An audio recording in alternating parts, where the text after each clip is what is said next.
une constellation de phénomènes vitaux. C'est un livre un titre un peu étrange. C'est un livre qui est un peu passé inaperçu, il faut bien le dire, quand il est sorti en octobre.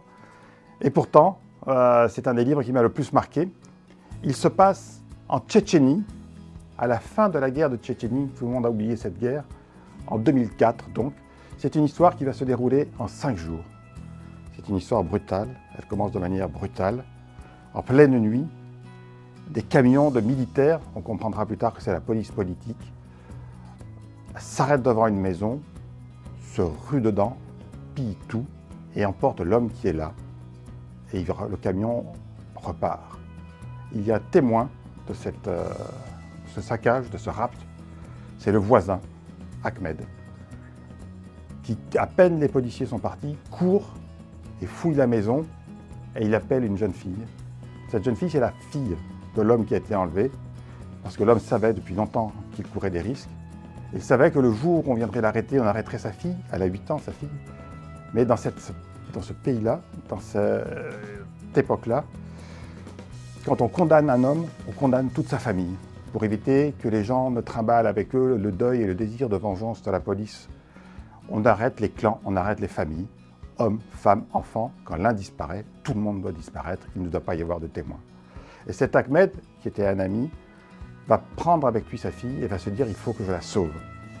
Il savait où elle était cachée et il part.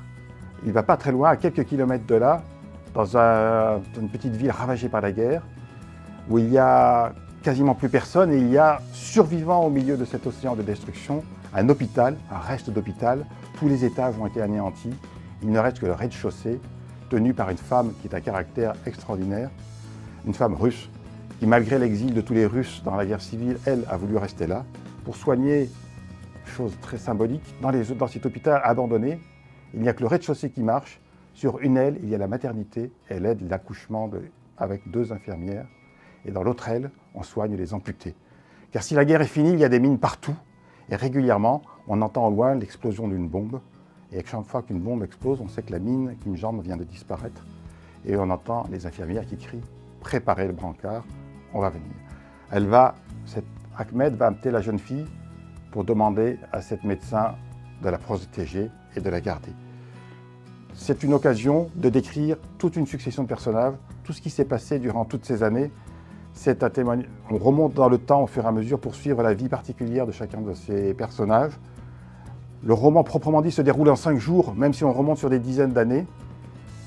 Je ne vous dirai pas si cette fille est sauvée, parce que bien sûr, vous vous en doutez que la police revient. Elle sait que cette fille est là, elle sait qu'elle ne pouvait pas s'en sortir seule. Elle va voir son voisin, elle va voir Ahmed et lui dit « Où as-tu mis la fille ?» Il lui dit « Je n'en sais rien ». On lui dit « Tu mens, on va revenir, et quand on reviendra ». Et il sait qu'il se fera arrêter, il sait qu'il se fera torturer, il sait qu'il parlera sous la torture, parce que, ou peut-être pas, mais c'est tellement dur, c'est tellement...